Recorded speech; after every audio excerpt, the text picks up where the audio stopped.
네, 오늘 이 시간에는 11월 19일 날 유럽연합의 대통령이 선출되었었죠. 아마 성도님들이 아주 그 뉴스를 보시면서 참 어떤 생각을 하셨는지 참 궁금한데요. 이 유럽 합중국의 EU에 그 대통령이 선출될 것이다라는 것들이 그 전부터 많이 얘기가 되어 왔었죠. 이미 수십 년 전부터 성경학자들에 의해서 유럽이 이렇게 하나가 되어지고 거기에 통치자가 나오게 될 텐데 그 사람이 성경에서 예언된 마지막 적그리스도가 거기서 나올 것이다 하는 예언들이 있었고 거기에 대한 연구들이 계속 되어져 있었는데요. 2004년도에 이렇게 유럽 합중국 대통령을 선출한다는 유럽 헌법을 만들었다는 신문 기사가 나오면서 2007년도에 대통령을 뽑게 될 것이다. 이 헌법이 통과되면 하는 기사가 실려서 이때도 많은 관심을 끌었었습니다. 그런데 여러 가지 진통을 겪으면서 이 헌법이 여러 나라에서 그것을 비준하지 않게 되면서 이게 안 되는가 싶었는데 드디어 11월 19일 날 대통령이 선출이 되었습니다. 이 사건에 대해서 우리가 성경적으로 성경의 예언을 비춰봤을 때 어떤 의미를 두어야 될지에 대해서 성도님과 함께 생각해 보기를 원합니다. 여기 여러 퍼즐들이 있는데요. 성도님들도 퍼즐 맞히기를 해본 경험이 있을 거라고 생각이 되어집니다. 이 성경의 예언이 마치 이런 퍼즐 맞히기와 같다는 생각을 해보게 됩니다. 처음에는 이것이 구체적으로 무엇인지를 모르지만 서서히 하나하나 사건들이 지나가게 되면서 성경의 예언들이 확실하게 드러나게 되는데요. 점점 이 마지막 성경의 예언들이 하나하나 맞춰져 가고 있는 것을 우리는 보고 있는 것입니다. 몇 가지 유럽 대통령에 대한 이야기를 하기 전에 몇 가지 중요한 그런 최근에 이루어졌던 성경의 예언들을 보면은 제일 중요한 것이 이스라엘이 다시 재건된 예언일 것입니다. 에스겔서 28장 25절에 나 주 여호와가 말하노라 내가 열방에 흩어있는 이스라엘 족속을 모으고 그들로 인하여 열국의 목전에서 내 거룩함을 나타낼 때 그들이 곧 내 종 야곱에게 준 땅에 거할지라. 에스겔 선지자가 지금으로부터 약 2500년 전에 이스라엘이 황폐하게 되고 세계 각국에 흩어진 다음에 하나님이 정한 마지막 시대에 다시 그들이 원래 그 조상들의 옛 땅, 바로 이스라엘 땅에 그들이 다시 돌아와서 그 땅에 거하게 될 것이라는 예언의 말씀을 하였었습니다.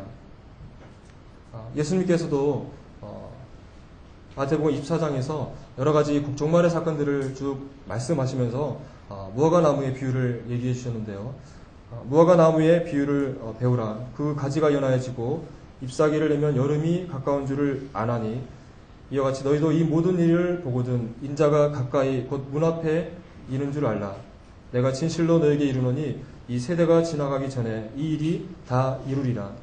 24장 앞부분을 보시면 여러 가지 제자들이 예수님이 오실 때에 이 땅에 어떤 일이 일어나겠습니까? 하는 질문을 했을 때 예수님께서 여러 가지 얘기들을 통해서 제자들에게 말씀해 주시면서 이 무화과나무의 비유를 하시면서 이 말씀을 맺고 있는데요. 많은 성경학자들이 이 무화과나무는 이스라엘을 상징한다고 많이 해석하고 있습니다. 그래서 완전히 말라 비틀어져 죽어있던 무화과나무, 세계 각국에 흩어져서 완전히 사라져버린 이스라엘이 다시 하나의 나라로 재건되어서 다시 부흥하게 될 것을 이 무화과나무의 비유로 해석을 하고 있습니다. 그래서 이스라엘이 독립해서 다시 그 나라가 갖추어지고 강건한 나라로 세워지는 것을 잎사귀가 연해지고 가지가 연해지고 잎사귀를 내는 것으로 보고 있고 그러한 이스라엘의 독립과 재건이 일어나게 된다면 바로 주님이 다시 오심이 가까운 줄을 알으라고 이렇게 얘기를 해주고 있습니다. 그러면서 이 세대가 지나가기 전에 이 일이 다 이루게 될 것이라고 얘기해주고 있습니다.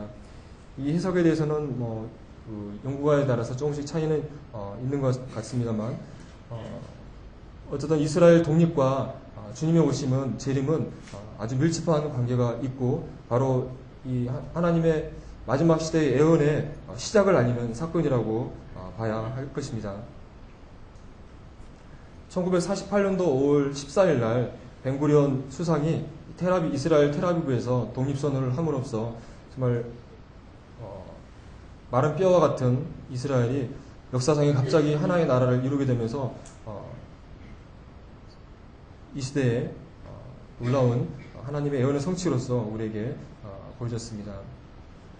이스라엘이 독립했을 때 주변에는 많은 아랍 국가들이 이스라엘을 없애기 위해서 수차례 전쟁을 치렀지만 하나님의 그런 기적적인 도움으로 인해서 계속 승리를 하게 되었죠. 그 중에 대표적인 전쟁이 1967년에 6.1 전쟁이라는 6일 만에 이스라엘의 승리로 끝난 전쟁으로 인해서 지금의 가자 지구를 탈환하게 되면서 거기에 요르단 영으로 있었던 예루살렘과 성전산을 옛날에 그 예루살렘 성전이 있었던 그 성전산을 탈환하게 되어서 이제 이스라엘 소유로 예루살렘과 성전산이 이스라엘 소유에 들어오게 되었던 것이죠.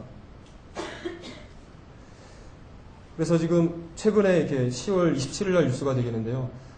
이 성전산, 이 성지를 놓고 지금 이스라엘과 팔레스타인이 첨예한 갈등 가운데 있다는 소식들이 계속적으로 들리고 있습니다. 그래서 팔레스타인은 이 성전산에 있는 자기들의 사원이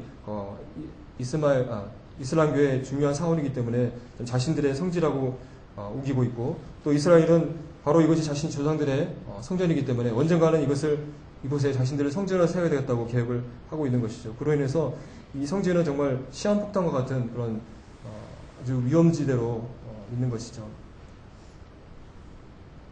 이 이스라엘과 이런 팔레스타인 또 아랍 간의 이런 갈등으로 인해서 세계가 정말 세계 화약과 같은 장소가 되어져 있는데요. 이 중동 평화를 위해서 네 개의 나라에서 미국과 러시아, 유엔과 유럽연합 이 네 개의 나라의 대표들이 모여서 중동 평화를 위한 회의를 진행하고 있는 것 같습니다.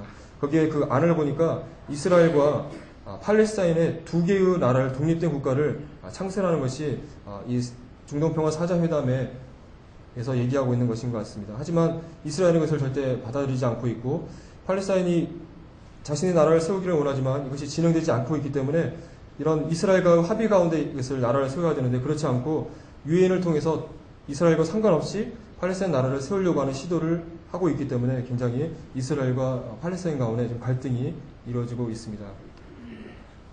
그래서 팔레스타인은 그냥 자기들 마음대로 이 팔레스타인 독립 나라를 세우겠다고 하고 있고, 또 이스라엘은 거기서 맞받아쳐서 지금 원래 이 가자 지구에 그 아랍 팔레스타인들이 거주하는 곳에 이스라엘 정착층들이 있는데 더 이상 이 정착순을 짓지 않는 곳으로 얘기가 됐는데, 오히려 한술 더 떠서 이 팔레스타인들이 살고 있는 곳에 정착순을 더 짓겠다고 해가지고 지금 팔레스타인과 또 주변의 여러 국가 간에 그런 심한 갈등 가운데 있는 것이죠.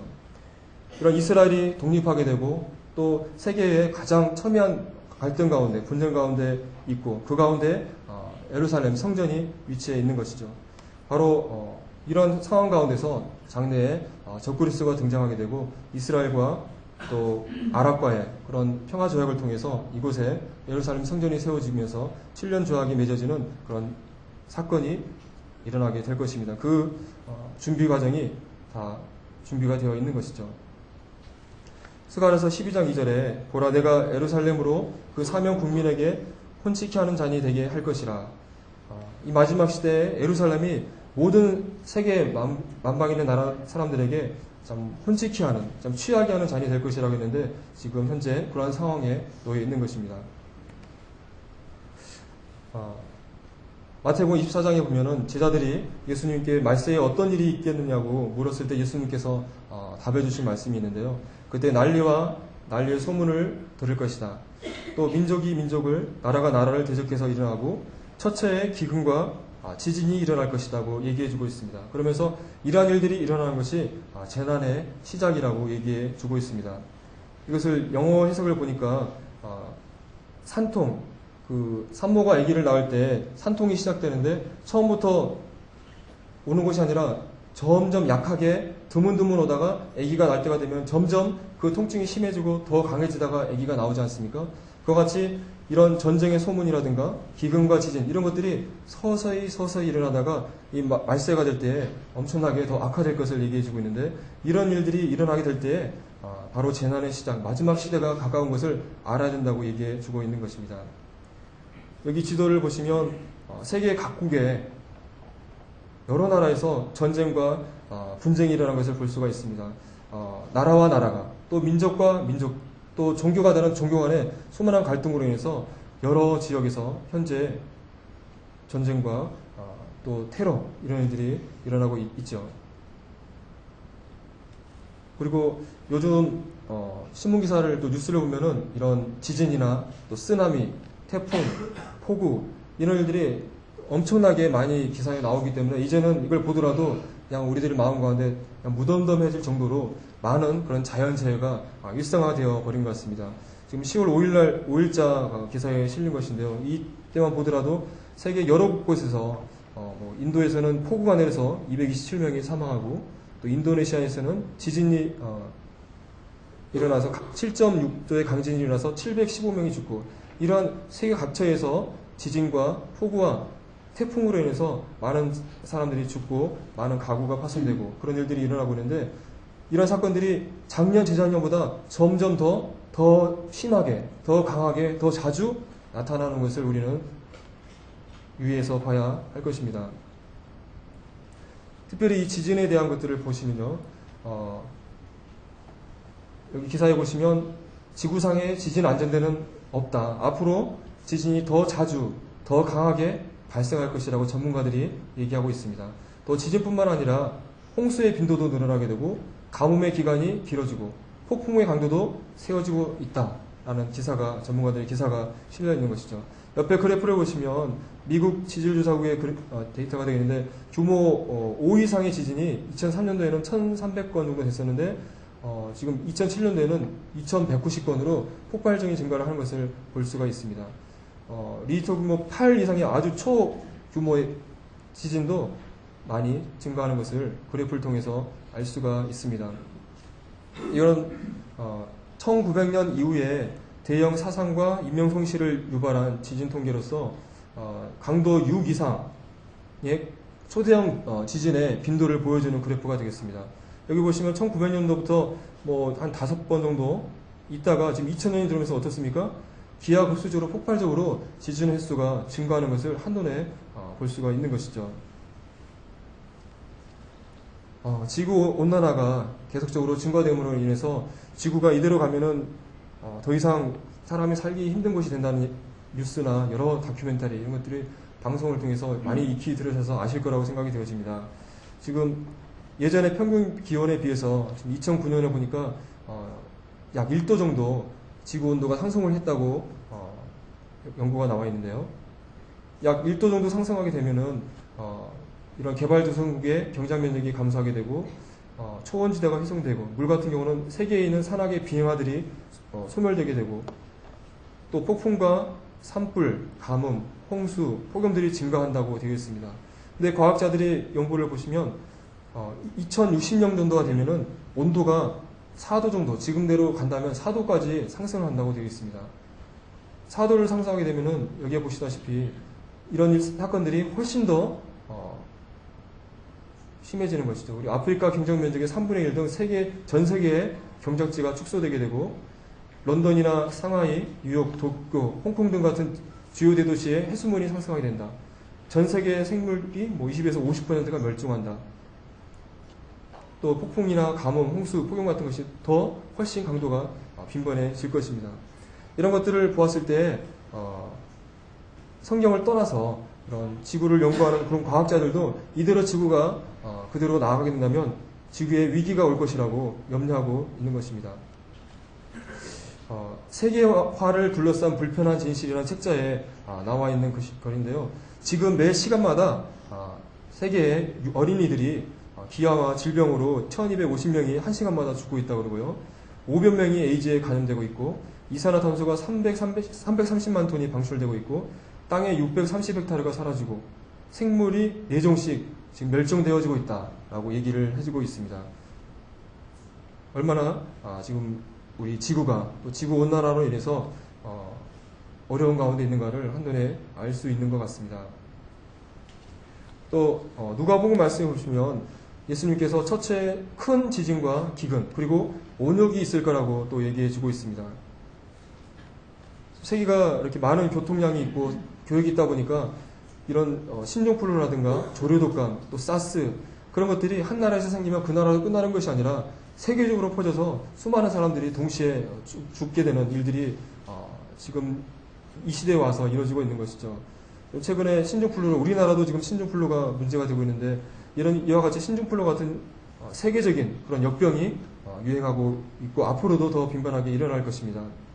이런 온난화 탓으로 인해서 전염병이 확산되고 있다는 기사들을 여러 곳에서 볼 수가 있는데요. 기온이 1도가 오를수록 질병의 발생률이 5% 상승하고 있다라는 기사가 되겠습니다. 그래서 여기에 그래프를 보시면 우리나라 법정 전염병이 2005년부터 이렇게 계속 상승하고 있는 것을 그래프로 보여주고 있는데 점점 세계적인 이런 전염병이 기승을 부리는 것을 우리는 알 수가 있습니다.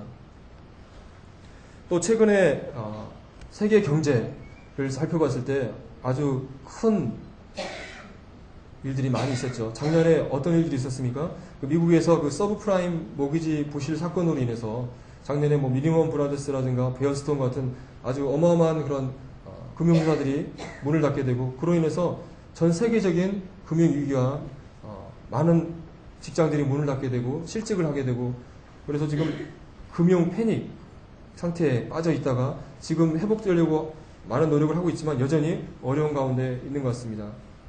이런 금융위기를 통해서 어떤 결과가 왔습니까? 여기 제목과 같이 제국은 무너졌다. 바로 미국이 경제적으로나 정치적으로나 굉장히 많은 역량이 떨어지게 되었고 또 달러의 위상이 많이 떨어진 것을 볼 수가 있습니다. 이런 금융위기와 또 미국의 그런 몰락은 바로 마지막 시대에 세계를 지배하는 그런 유럽연합의 탄생을 위한 전초전이 아닌가 생각을 해보게 됩니다. 바로 이러한 즈음에 바로 미국과 중국을 맞선 유럽 합중국 탄생이 눈앞에 왔다는 기사들이 바로 얼마 전부터 왔었죠. 바로 그 대통령을 선출하는 것에 대한 기사들이 되겠는데요. 유럽 합중국은 현재 27개국의 나라를 회원으로 하고 있고요. 인구는 5억 명이라고 합니다. 그래서 중국, 인도 다음에 세계 3위의 인구를 보유하게 되고요. 그 다음에 국내 총 생산량은 18조 달러로서 세계 총 생산의 30%를 차지하게 되고 세계 1위의 국가가 되는 것입니다. 그래서 세계 최강국, 현재 세계 최강국인 미국을 능가하는 유럽 합중국 탄생이 우리 눈앞에 다가왔다고 기사가 나와 있는 것을 볼 수가 있습니다. 이렇게 그래프를 보시면 GDP, 국내 총생산이 EU가 미국을 훨씬 앞서는 것을 볼 수가 있고 인구도 보시면 미국이나 러시아보다 훨씬 더 많고 세계 3위의 인구를 차지하는 초대형 국가를 만들게 되는 것이죠. 유럽 통합 과정을 아주 머나먼 길이였었는데요.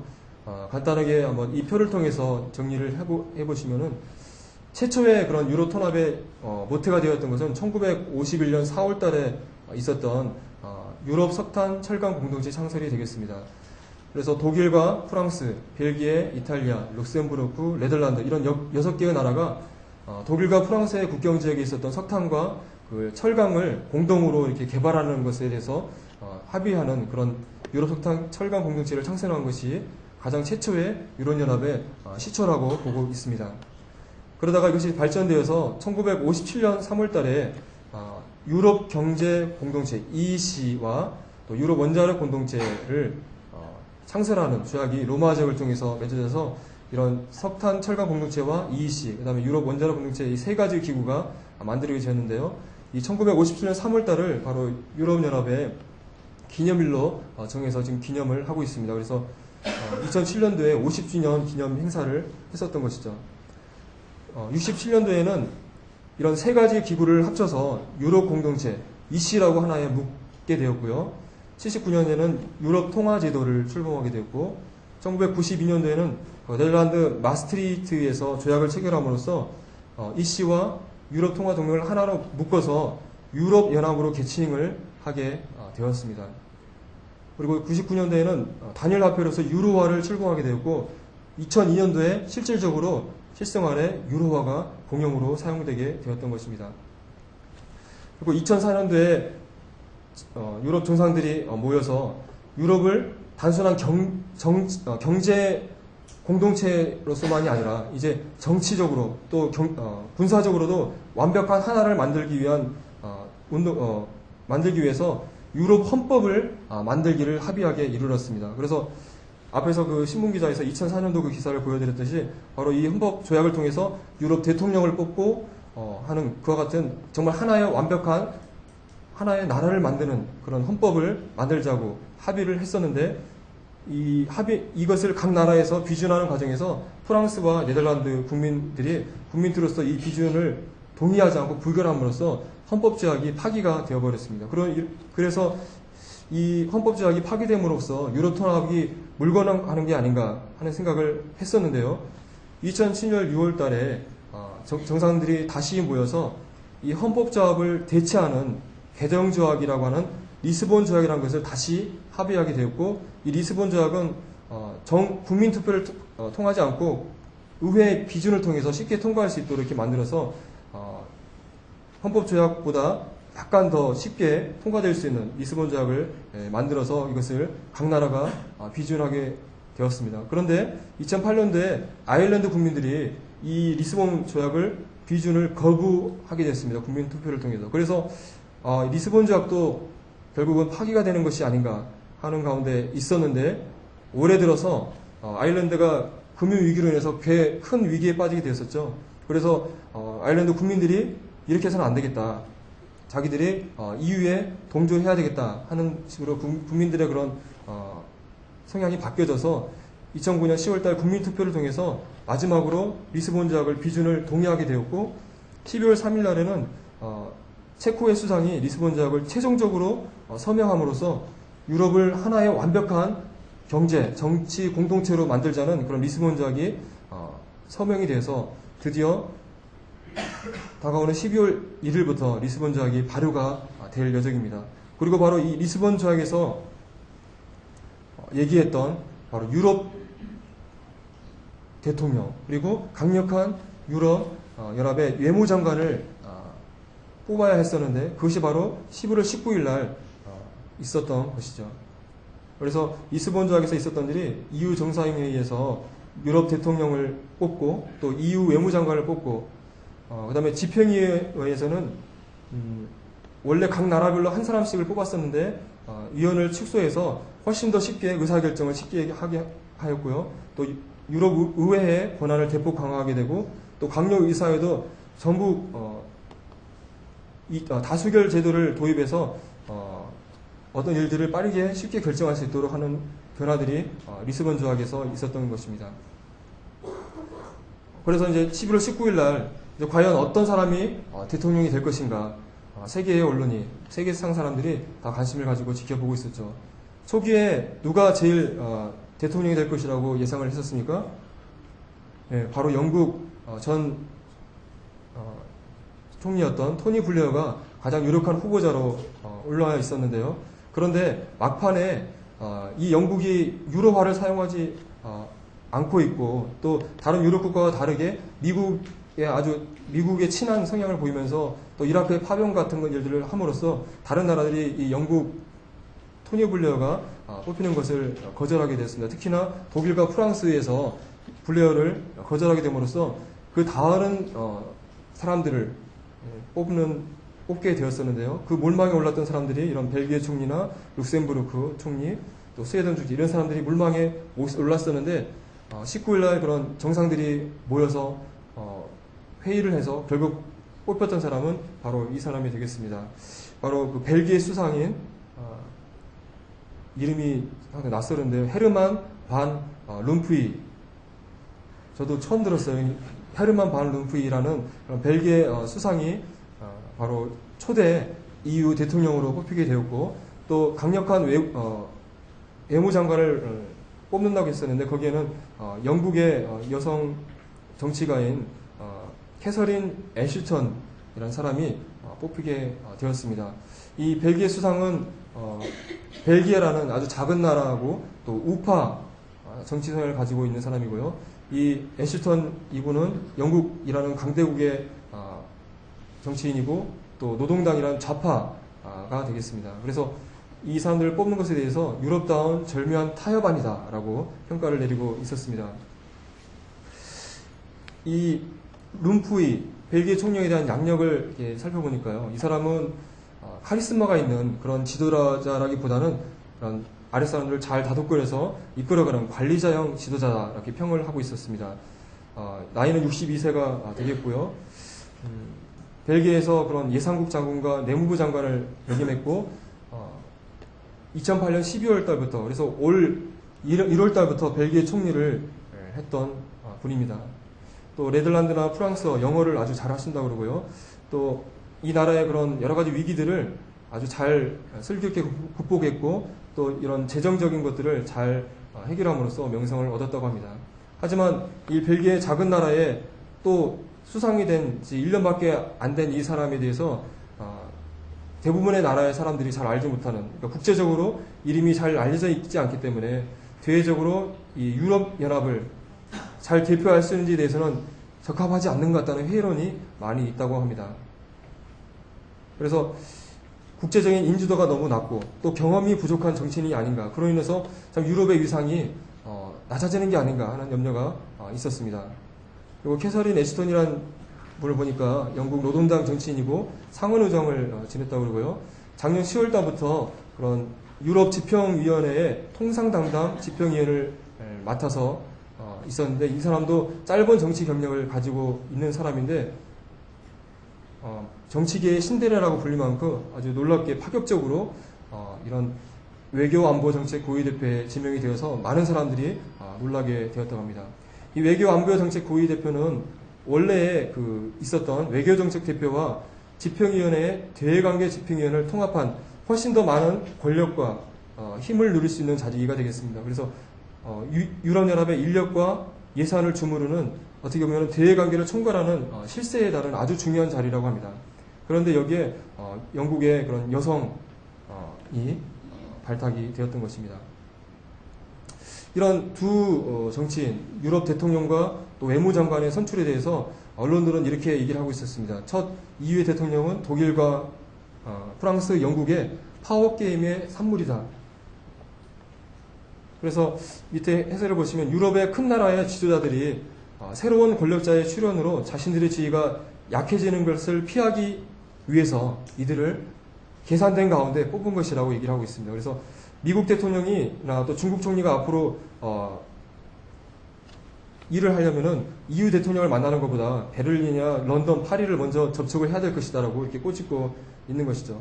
한마디로 벨기에 총리와 또 애시턴 이분이 EU 대통령과 또 외무장관에 당출된 것은 이들이 정말 엄청난 정치 능력이 있고 힘이 있어서 된 것이 아니고, 강대국들이, 특별히 독일, 프랑스, 영국 이런 강대국들이 자신들의 그런 권위가, 자신들의 그 지위가 약해지는 것을 막으면서 또 효과적으로 유럽을 통합할 수 있는 그런 적임자를 저울질하다가 뽑았다는 것이죠.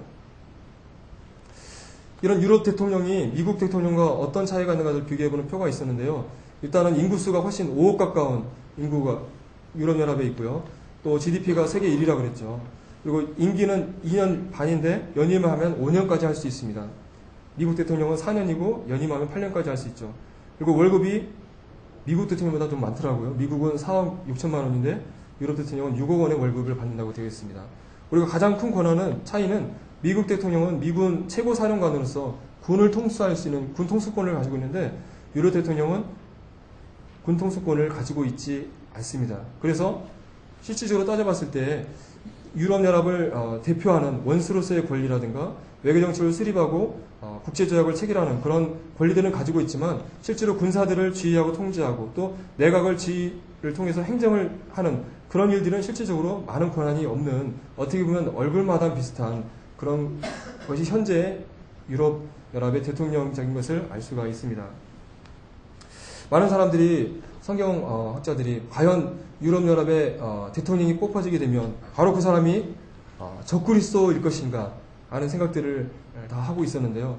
이상의 그런 언론들의 보고들을 통해서 살펴봤을 때 이 롬푸이 벨기에 총리가 과연 적그리스도일 것인가에 대해서는 상당히 회의적인 것 같습니다.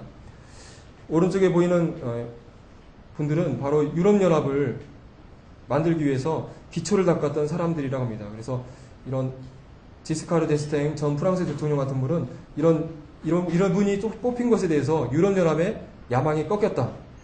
또 프로디 전 이탈리아 총리는 충격적이다. 또 미셀 로카르 전 프랑스 총리는 농담이겠지 하는 말을 했다고 합니다. 한마디로 이 룸푸이라는 그 벨기에 수상이 유럽연합의 대통령이 된 것은 상당히 실망적이라는 것이죠. 그래서 원래 유럽연합을 헌법을 기초했던 사람들이 생각했던 것은 미국과 같은, 미국처럼 엄청난 힘을 가진, 정치 영향을 가진 세계적인 그런 나라를 만드는 것이 그들의 목표였지만, 실제로 초대 대통령을 뽑은 것은 어떻게 보면 밀실 협상을 통해서 어떤 무력한 정치 지도자를 만들어낸 것이라고 보고 있습니다. 그래서 미국 뉴욕타임즈에서는 유럽이 진정한 정치 통합으로 나아갈 준비가 안 돼 있다. 앞으로도 상당 기간 경제 통합제 수준에 머물 것이다라고 이렇게 전망을 내리고 있습니다. 이런 것들을 볼 때 이 초대 대통령으로 뽑힌 룸푸이 대통령은 이분이 적그리스일 가능성은 상당히 낮다고 생각되어지지만, 어쨌든 유럽연합이 정말 하나의 완벽한 경제, 정치 공동체, 하나의 나라로서의 모습을 완벽하게 갖추게 된 것이죠. 이제 이를 통해서 이제 차기 지도자들이, 대통령들이 나오게 될 텐데요. 또 다른 실권을 가진 정치 지도자들이 나오게 될 텐데, 그런 가운데 적그리스도가 등장할 것이라고 예상을 해볼 수 있겠습니다. 유럽연합이 어떻게 구성되는지에 대해서 간단하게 설명을 드리면, 바로 각국의 수상과 대통령들이 모여서 만들어진 것이 유럽 이사회가 되겠습니다. 바로 유럽 이사회에서 바로 대통령을 뽑았었는데, 유럽 대통령은 바로 유럽 이사회 상임의장을 지칭하는 것이 되겠습니다. 그래서 중요 정책들을 수립하는 일들을 하고 있고요. 그다음에 유럽위원회, 유럽 집행위원회라는 것이 있는데, 이곳에서는 실질적으로 정책을 실행하는 행정부 일을 하고 있습니다. 그래서 이 유럽 이 집행위원회는 집행위원장이 따로 있어서 5년 단위로 임기를 하고 있습니다. 그리고 우리나라 국회처럼 유럽의회가 있고요. 또 강력의사회, 또 사법재판소, 이런 기구들이 있어서 유럽을 이끌고 있습니다. 여기 보이는 이 건물은 프랑스에 있는 유럽의회 건물이 되겠습니다. 앞에서 유럽위원회, 또 유럽집행위원회가 있다고 했는데, 이 집행위원회의 위원장이 이분입니다. 주제 마누엘 바로수. 하여튼 이름들이 굉장히 낯설어서 참 귀에 익지 않는데요. 어쨌든 이분은 포르투갈 사람인데요. 2002년도 포르투갈 수상을 했던 분이고, 2004년부터 유럽연합 집행위원장을 역임했었고, 또 연임이 돼서 앞으로도 5년 동안 앞으로 EU 집행위원회를 계속 이끌어간다고 합니다. 그런데 언론에서 이 벨기에 수상이 유럽 대통령이 된 것에 대해서 가장 기뻐했던 사람이 바로 이 사람이다라고 얘기를 하고 있습니다. 기사를 보니까 바로소 위원장은 상위위원장직이 신설됨으로써 EU의 행정부 수장적인 자신의 권위가 위협받지 않을까 우려했지만, 약소국 출신에 잘 알려지지 않은 룸푸이가 당선됨으로써 걱정을 걸었던 것이다 얘기를 하고 있습니다. 한마디로 이 바로스라는 이 EU 집행위원장은 한마디로 대단한 실세라는 것이죠. 이 유럽 대통령과 견줄 만한, 본인이 생각하기에는 유럽 대통령보다 자신이 더 힘이 있다고 생각하고 있는 사람입니다. 그래서 룸푸이 벨기에 총리에게 이런 질문을 이 사람이 했다고 그래요. 만약 미국 대통령이 전화를 한다면 당신에게 할 것 같소? 나한테 할 것 같소? 질문을 했다고 그래요. 그랬더니 룸푸이 대통령이 뭐라고 대답을 했냐면, 제가 안절부절하면서 저한테 전화 걸기를 기다릴 거예요. 이렇게 대답을 했다고 그래요. 그만큼 이 바로소 EU 집행위원장이 엄청난 실권을 가지고 있다는 것이죠. 그 말은 이러한 인물이 장래에 적그리스도로서 유럽을 지배할 후보가 될 수 있다는 것이죠. 또 한 분을 말씀을 드리면 하베르 솔라나라는 분입니다. 혹시 많이 들어보셨습니까? 네, 저도 처음 들었는데, 하여튼 뉴스를 이렇게 살펴보니까 굉장히 유명하신 분이더라고요. 이분은 어떤 분이냐면 스페인 외무장관 출신이시고 나토의 사무총장을 지냈던 분입니다. 이분은 엄청난 유럽연합의 실세가 되겠는데요.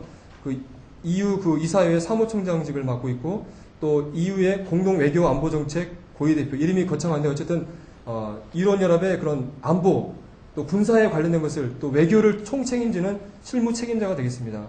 그리고 서유럽연합의 사무총장을 1999년부터 역임했던 사람입니다. 그리고 일부의 성경 예언가들 가운데 이 하비에르 솔라나가 바로 적그리스도다라고 했던 그런 사람입니다. 근데 이분이 새로운 그런 외무장관이 뽑히게 되면서 이분은 자신의 직위를 사임을 할 거라고 하는데, 앞으로 이 사람의 행보가 어떻게 될지도 관심사인 것 같습니다. 네.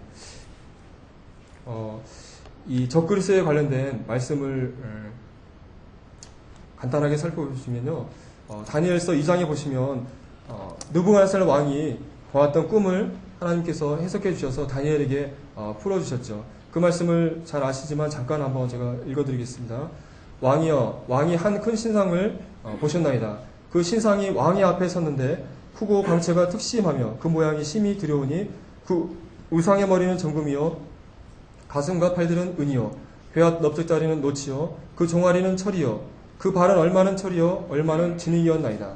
또 왕이 보신즉 사람의 손으로 하지 아니하였고 뜨인 돌이 신상의 철과 진흙의 발을 쳐서 부셔뜨리매 때에 철과 진흙과 녹과 은과 금이 다 부서져 여름 타작마당에 겨같이 되어 바람에 불려간 곳이 없었고 우상을 친 돌은 태산을 이루어 온 세계에 가득하였나이다. 하나님께서 바벨론의 왕 느부갓네살에게 아주 놀라운 꿈을 보여주셨는데 이 꿈은 장래에 이 세계를 지배할 이방 나라를 예언적으로 보여주는 꿈이었습니다. 그래서 이와 같은 신상이었을 거라고 생각이 되어지는데요.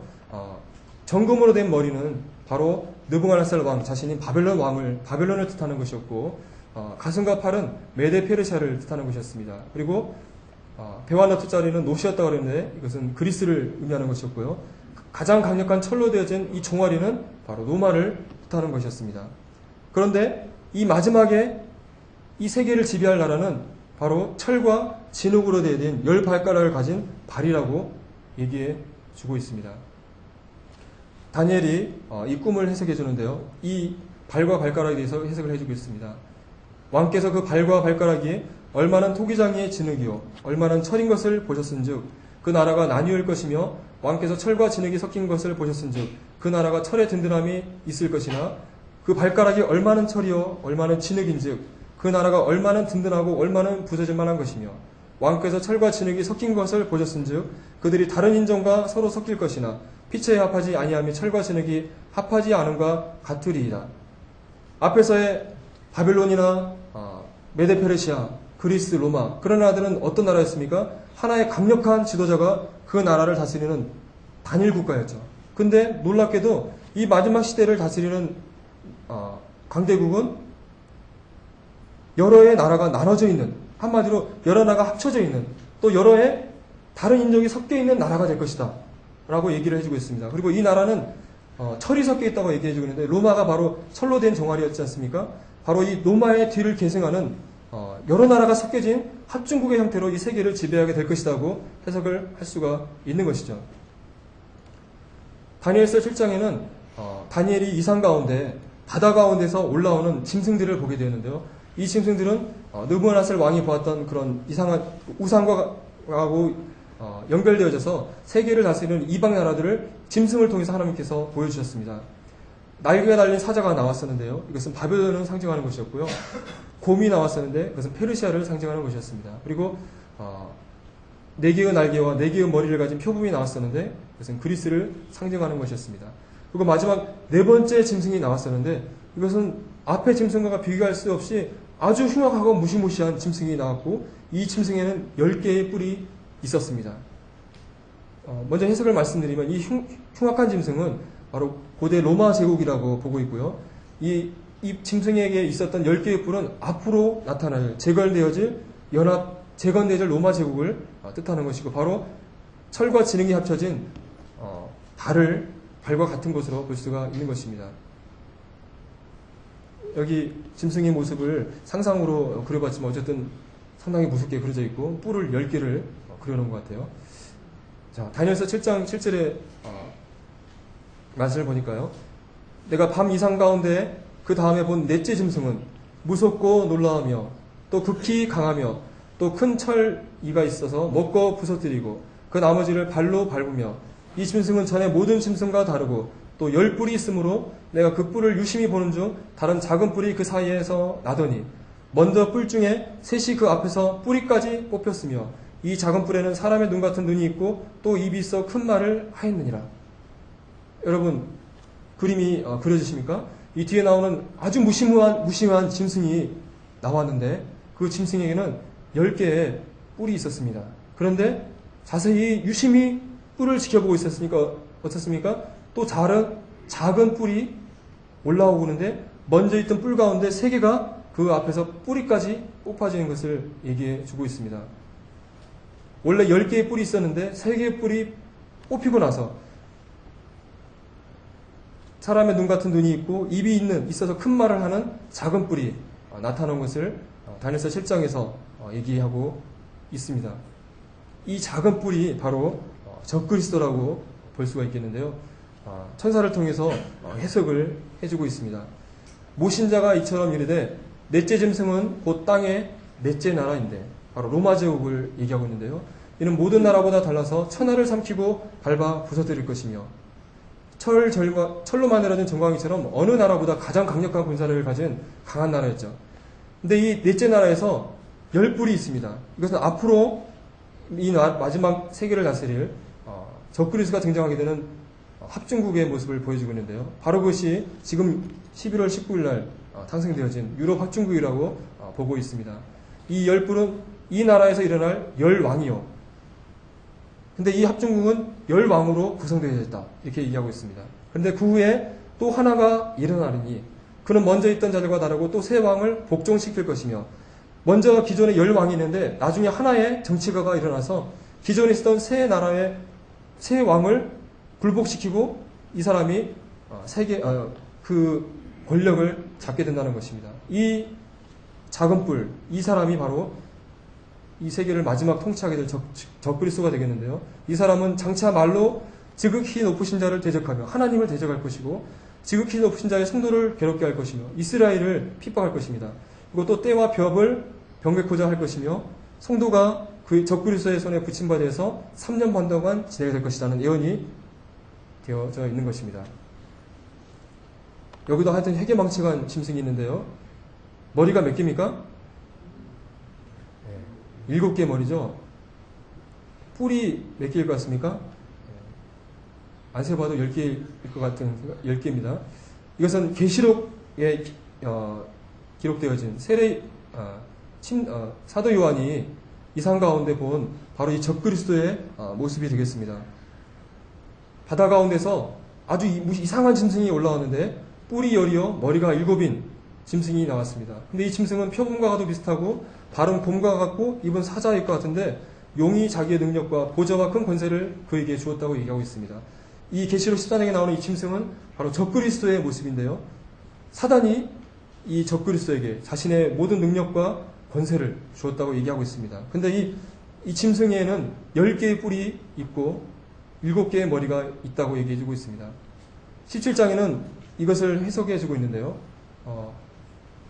7머리는 여자가 앉은 7산이다. 여기에 대한 해석은 로마가 바로 7개의 산 언덕 위에 세워졌기 때문에 이 나라는 바로 로마를 배경으로 하는 로마에서 뿌리를 든 나라가 될 것이라고 해석하고 있습니다. 또 이 7머리는 7왕이라고 얘기하고 있는데요. 5은 망하였고 하나는 있고 다른 이는 아직 이르지 아니하였으나 이르면 반드시 잠깐 동안 계속하리라. 여기에 대한 해석이 연구자마다 조금씩 다른 것 같은데요. 그래도 일반적으로 받아들인 것은 이렇게 해석하는 것 같습니다. 7의 왕은 세계를 다스리는 그런 왕들인데 강대국들을 말하고 있는데 요한시대의 이전의 왕들, 나라들, 애국과 아수르와 바벨론과 메데 페르시아, 그다음에 헬라 이 5개의 나라는 망하였고 하나는 있는데 바로 요한시대에 있는 로마 제국을 말하는 거죠. 다른 이는 아직 이르지 아니하였나. 이것은 앞으로 로마 제국에서 나오기를 신흥 로마 제국, 바로 유럽연합을 뜻하는 것입니다. 그런데 지금 나타난 이 짐승은 8째 왕이다. 7째 중에 속했으나 7 중에 속한 자인데 8번째 나온 왕이다. 바로 신흥 로마 제국에서 기반을 둔 정치가가 나오게 되는데 그것이 8번째 왕인데 이 자가 바로 적그리스도라고 얘기해주고 있습니다. 그리고 10뿔은 10왕인데 이것은 10왕으로 구성되어진 연합국이 있는데 이들이 이 적그리스도와 함께 나라를 다스리게 되는데 그들이 한뜻으로 자기의 능력과 권세를 짐승에게 두어서 적그리스도와 함께 이 세계를 다스리게 된다고 얘기해주고 있습니다. 여기에서 우리는 의문을 가지게 되는데요. 10개의 발가락, 또 10개의 뿔, 10개의 왕, 바로 적그리스도가 나오는 나라는 10개의 나라의 연합국이라고 성경은 얘기해주고 있습니다. 그런데 유럽연합은 몇 개의 나라가 구성되어 있다고요? 27개의 나라로 구성이 되어 있습니다. 여기에서 과연 이 왕은 어떤 의미가 있을 것인가에 대해서 의문이 있는 것 같습니다. 그래서 여기에 대해서 여러 자료들을 이렇게 찾아봤었는데요. 과연 이 유럽 확증국 27개국의 나라가 와에 대해서 다시 10개의 나라로 다시 재구성될 것인지, 아니면 유럽연합이 아니라 다른 10개의 왕이라는 것이 다른 어떤 10개의 나라를 말하는 것인지 생각을 해보게 되는데요. 그 가운데 가장 현재 유럽연합의 가장 적절한 그런 해석이라고 할 수 있는 것을 여러분에게 말씀을 드리면요. 여러분 혹시 서유럽연합이라고 들어보셨습니까? 유럽연합은 많이 들어보셨지만 서유럽연합은 아마 들어보시지 않았을 거라고 생각이 드는데요. 앞에서 유럽 석탄 철강 공동체가 1952년도에 6개 나라에서 맺어지면서 유럽연합의 가장 시초가 되었다고 여러분께 성도님들에게 말씀드렸는데요. 그 이전에 1948년도에 영국과 프랑스와 베네루스 3국, 네덜란드, 룩셈부르크, 벨기에 이런 5개의 나라가 독일의 침략을 저지하기 위해서 군사동맹을 맺은 거죠. 지역 집단 안보 체제로서 서유럽 연합을 창설을 하였습니다. 1948년도에. 그러고 나서 1955년도에는 소독과 이탈리아가 합쳐졌고요. 1990년대에는 스페인, 포르투갈이 합쳐졌고 1995년도에는 그리스가 합쳐져서 10개의 나라가 되었습니다. 그 이후에도 다른 많은 나라들이 들어오게 되었는데요. 이 서유럽연합은 이 그래프를 보시면 유럽연합의 한 부분을 차지하고 있는데요. 바로 앞에서 유럽 공동체, 또 EC나 EEC나 이런 것들이 유럽의 경제적인 측면에서 통합을 하는 모임들이었다고 한다면 서유럽연합은 바로 군사적인, 안보적인 그런 측면에서의 동맹을 이루고 있는 것이죠. 그래서 앞으로 장래에 유럽연합이 하나가 될 때 이 서유럽연합은 바로 이런 외교, 안보의 한 부분으로 흡수가 될 것이라고 얘기사항이 되어 있지만 완벽하게 흡수가 되지 않고 있고 지금 전환기에 있다고 하고 있습니다. 그런데 흥미로운 것은 이 서유럽연합에 현재 28개국이 속해 있습니다. 거의 유럽연합과 거의 같은 회원수인데요. 특이한 점은 앞에서 말씀드렸던 앞에서 10개의 회원국이 있다고 그랬죠. 그 10개의 회원국 정회원이 10개의 회원국으로만 구성되어 있습니다. 그 이후에 추가되는 여러 많은 나라들이 있었는데 그 나라들은 정회원의 자격을 주지 않고 이런 부회원국이라든가 참관자 그런 자격만 주고 정회원의 자격을 주지 않고 있습니다. 바로 이 서유럽연합의 사무총장이었던 솔로나 사무총장이 밝히기를 앞으로도 비회원국의 회원 자격을 정회원으로 바꿀 계획이 없다라고 얘기를 하고 있는 것이죠. 그래서 이 서유럽연합은 전에도 그랬고 앞으로도 10개의 회원국으로만 진행이 될 것이라고 얘기를 하고 있습니다. 그래서 성경 예언 연구가들 가운데 바로 10개의 나라는 바로 서유럽연합에 속하는 10개의 국가라고 보는 분들이 많이 있는 것 같습니다. 여기 보시면 빨간색으로 표시된 것이 바로 서유럽연합 10개의 회원국을 보여주고 있습니다. 말 그대로 서쪽에 있는 나라들이죠. 자, 이 10개의 서유럽연합 회원국과 그 위의 나라들의 차이점이 무엇이라고 생각하십니까? 네, 동쪽과 서쪽이죠. 서유럽연합 말 그대로 서쪽에 있는 나라들이고 원래 강력한 힘과 군사력을 가지고 있는 나라들입니다. 나머지 나라들은 나중에 그런 동유럽이 붕괴되면서 더해진 힘이 없는 약한 나라들입니다. 그래서 실질적으로 유럽연합에 많은 나라들이 있지만은 유럽연합을 이끌고 있는 강력한 힘을 가진 나라는 사실상 서유럽연합 10개국인 것을 알 수가 있습니다. 이번에 그 대통령이 뽑혀지는 과정 가운데서도 이 힘이 없는 약소국 벨기에 수상이 대통령이 됐던 중요한 이유 중에 하나가 바로 프랑스와 독일 수상 사르코지와 메르켈의 지지를 받았기 때문에 가능했던 것이죠. 그래서 여러 신문기사에서 이 두 나라가 뭉쳐서 이유를 쥐락펴락하고 있다. 바로 사르코지와 메르켈 또 영국 이런 세 개의 나라가 유럽에서 가장 강력한 나라인데 이들이 한마디로 유럽연합을 쥐고 펴고 있다고 기사가 나와 있는 것입니다.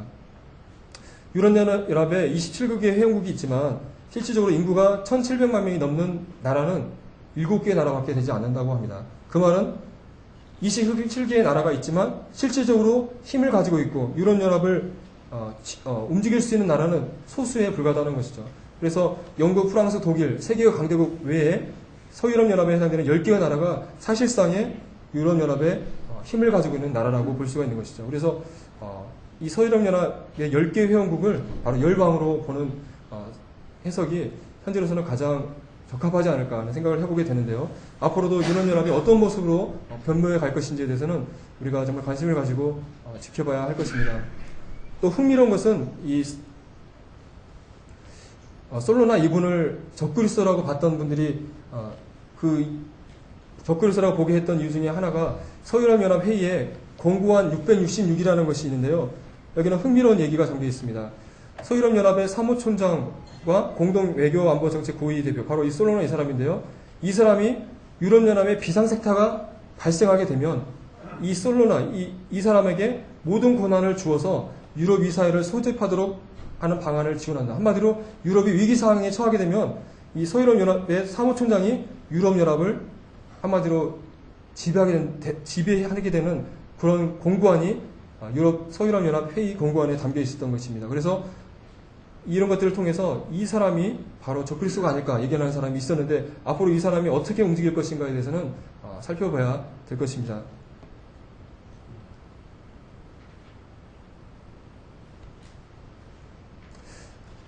앞으로 유럽연합에서 분명 적그리스도가 등장하게 될 것입니다. 3명의 이 적그리스도를 반대했던 3명의 나라의 지도자들을 굴복시키고 그 사람이 권력을 잡아서 다른 나라들의 지원을 받아서 유럽의 최고의 통치자로 오르게 될 것입니다. 그 사람이 어떤 일을 하게 됩니까? 다니엘서 9장 27절에 보면 이 사람이 많은 사람으로 더불어서 한 일의 언약을 정할 것이다. 다니엘의 70일의 마지막 7년의 기간이 지금 성취되기를 기다리고 있는데요. 이 적그리스도가 많은 사람과 특별히 이스라엘과 평화조약을 맺게 될 것입니다. 그리고 그곳에 이스라엘 성전이 세워지게 되고 바로 예루살렘 성전에서 하나님께 드려지는 제사가 다시 이루어지게 될 것입니다. 그런데 이래의 절반에 3년 반에 이 계약을 파기하고 제사와 예물을 금지하게 될 것이라고 성경은 예언하고 있습니다. 3년 반에 바로 성전에 예루살렘 성전에 바로 우상을 세우게 될 것이라고 성경은 예언되어 있죠. 산포하고 미운 물건이 날개를 의지하여 설 것이다. 이 날개는 뭘 뜻하냐면 지성소에 무엇이 있죠? 금으로 만든 그룹이 있죠. 날개를 편 그룹인데 바로 지성소에 적그리스도의 우상이 세워질 것이라고 볼 수가 있습니다. 예수님께서도 다니엘이 말한 멸망에 가증한 것이 거룩한 곳에 선 것을 보게 되면 유대인의 사람은 도망치라고 말씀하셨죠. 바로 그 사건이 있을 때에 이 우상을 만들게 하고 전 세계 사람들에게 우상에게 경배하게 하고 그러지 않은 사람 다 죽이게 된다고 계시록 13장에 나와 있고요. 바로 우리가 잘 알고 있는 666포를 받게 하는 일이 이 사건이 일어나게 될 것입니다. 앞에서 이 사진을 보여드렸었는데요. 우리가 이 세대를 보게 되면서 이스라엘의 독립과 또 전쟁과 기근과 지진과 질병, 또 유럽연합의 탄생, 세계적인 세계화 바람, 또 중국의 선장, 또 661 시스템의 개발, 이런 것들이 다 서서히 이루어지는 것을 보게 됩니다. 이 마지막 남아있는 퍼즐의 조각은 무엇이겠습니까? 바로 적그리스도의 출현을 바로 우리 눈앞에 두고 있는 것이 우리가 현 시점이라고 생각이 되어집니다. 이 적그리스도의 등장은 어떤 의미가 있습니까? 바로 예수님께서 오시는, 바로 성도들이 휴거되는 시점을 성경은 이렇게 얘기해주고 있죠. 누가 아무렇게 하여도 내가 미혹하지 말라. 먼저 배도하는 일이 있고 저 불법의 사람 곧 멸망의 아들 바로 적그리스도가 나타나기 전에는 이르지 아니할 것이다. 바로 적그리스도가 등장하게 되면은 바로 교회의 휴거, 예수 그리스도의 공중전임이 있게 된다고 성경은 얘기해 주고 있는 것이죠. 바로 적그리스도가 등장했을 때에 바로 예수님께서 오시게 되고 교회가 휴거되게 되고 이 지상에 남아있는 사람들에게는 7년 되어야하느라는 무시무시한 심판의 시간이 오게 되는 것입니다. 바로 적그리스도가 등장하는 것을 우리가 보게 될 때에 성경에 말씀되어진 주님께서 호령과 천사장의 소리로 하나님의 나팔로 성도들을 부르시는 휴거의 사건이 실제적으로 일어나게 될 것입니다. 예수님께서 저녁에 하늘이 붉으면 날이 좋겠다 하고 아침에 하늘이 붉고 흐리면 오늘은 날이 굳겠다 하나니 너희가 천기는 분별할 줄 알면서 시대의 표적은 분별할 수 없느냐 하는 말씀을 하셨는데요. 정말 우리 마지막 시대를 살아가는 우리 성도들이 정말 이 시대가 어떻게 움직여지는지 하나님의 예언의 시간표가 어떻게 성취되어지고 있는 것을 우리는 살펴보면서 주님의 오심을 참 기다려야 될 것이라고 생각이 되어집니다. 마지막 말씀인데요.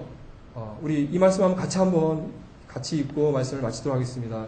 누가복음 21장 28절인데요. 시작. 이런 일이 되기를 시작하거든 일어나 머리를 들라 너희 구속이 가까우니라 하시더라. 31절요. 이와 같이 너희가 이런 일이 나는 것을 보거든 하나님의 나라가 가까운 줄을 알라. 네, 이 말씀처럼 정말 이번에 11월 19일 날 유럽연합의 대통령이 선출되는 것을 보게 되면서 정말 하나님의 그 예언이 마지막의 예언이 성취될 날이 정말 얼마 남지 않았다는 생각을 해보게 되면서 정말 저희들이 더욱더 깨어서 정신을 차리고 마지막 시대를 살아야 되겠다는 생각을 참 해보게 됩니다. 네, 이상으로 말씀을 마치도록 하겠습니다. 감사합니다.